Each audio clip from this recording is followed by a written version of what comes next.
अरे क्यों रो रही है? सब भीज गया काटा पड़ा के मम्मी अटी अटी तू भगरी आईटी अरे आईटी बुलारियो करी गड़ो कर मुंडा टी सब भीज गया का मालूम है कौन है गड़ो कर ले मुंडा क्यों रो?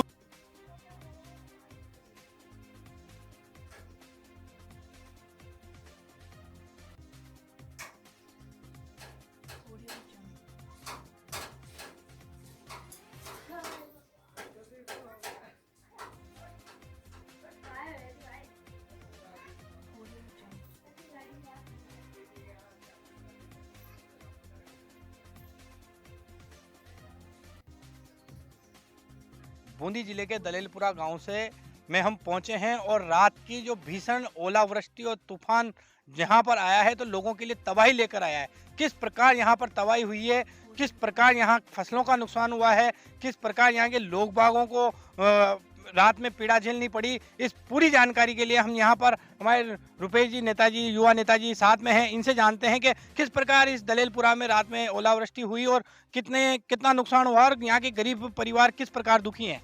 देखिए, आपने सबने भी हालात देखे हैं। नींबू से बड़े आकार के गोले लगातार यहाँ बारिश के साथ आए हैं।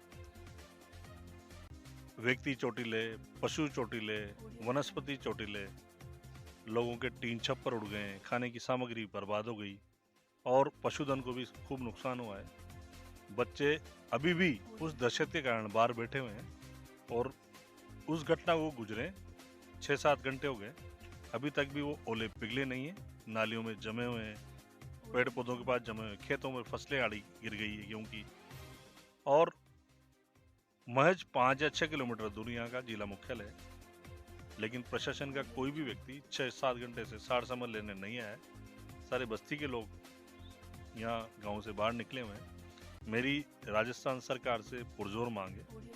350-400 घरों की बहुत ही निर्धन बस्ती है, जिनको अगर दोबारा बारिश होगी तो बैठने का रुकने का भी सर पे कोई इंतजाम नहीं है। तत्काल प्रभाव से राशन, इनके लिए चद्दर, जो भी फौरी सहायता वो तत्काल प्रभाव से दी जाए और उचित मुआवजा सरकार तय करे। प्रत्येक घर में नुकसान हुआ है, नुकसान का आकलन हो। मेरी अभी एडीएम साहब से बात हुई है और मैंने पटवारी को भी आगाह किया है। उन्होंने मुझे आश्वस्त किया है कि कुछ देर बाद प्रशासनिक अधिकारी आएंगे, उनका हम इंतजार कर रहे हैं। प्रशासनिक अधिकारियों ने अगर आने में देरी करी या इसको गंभीरता से नहीं लिया, हम 2 घंटे बाद अभी सारी बस्ती के लोग इकट्ठे होकर और सड़क पर बैठेंगे, जाम करेंगे। देखिए किस प्रकार आपने बताया कि पूरे दलेलपुरा में घुमक्कड़ जाति के लोगों के साथ कितना अन्याय ऊपर वाले ने किया है। अब ऊपर वाले ने जब अन्याय किया है तो सरकार और प्रशासन का कर्तव्य बनता है कि उनको सहयोग प्रदान करें। किस प्रकार से सहयोग चाहते हैं हम घुमक्कड़ जाति के एक धनराज जी से जानते हैं कि किस प्रकार आपका नुकसान हुआ है, क्या चाहते हैं आप।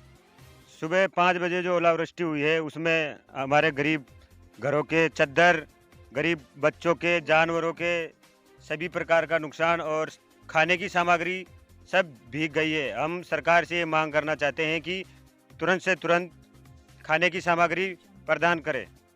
वह यहाँ पर सभी परिवारों को इंदिरा आवास, प्रधानमंत्री आवास योजना दिलवाए तुरंत प्रभाव से। अगर प्रशासन समय पर नहीं पहुँचा है अभी तो हम 2 घंटे बाद रोड जाम करके प्रशासन की आंखें खोलेंगे।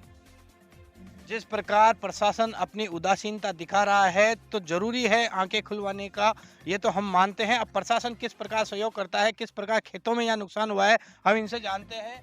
बताइए किस प्रकार खेतों में नुकसान हुआ है, क्या क्या नुकसान हुआ है। खेतों पर हमारी फसलें बिल्कुल पानी में मिल गई है और ये 2 महीने से हम मेहनत कर रहे थे, वो पानी में गई है हमारी। और दूसरी बात, मेरे पास में जो बस्ती है जोगी और भोपा बस्ती, तो वहाँ जो आदमी अभी जा रहा है तो उनके पास आंसू के अलावा कुछ भी नहीं है और न खाने का बचा है। और जो 15-20 मकान हैं उनके चद्दर वद्दर सब उड़ गए हैं और बहुत नुकसान हुआ है।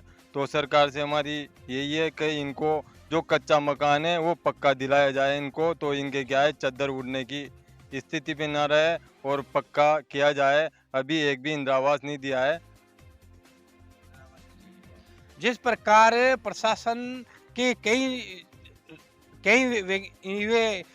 कई प्रकार की वो हैं, उसमें हर प्रकार से मकान इंदिरा आवास मिलता है और मिलता है, लेकिन यहाँ पर इस बस्ती में अभी तक कोई इंदिरा आवास नहीं है। तो इंदिरा आवास की मांग कर रहे हैं। तो हम जानेंगे प्रशासन से कि किस प्रकार प्रशासन इनके सहयोग कर पाएगा। तो देखते रहें साक्षात न्यूज, आनंद दादिज के साथ।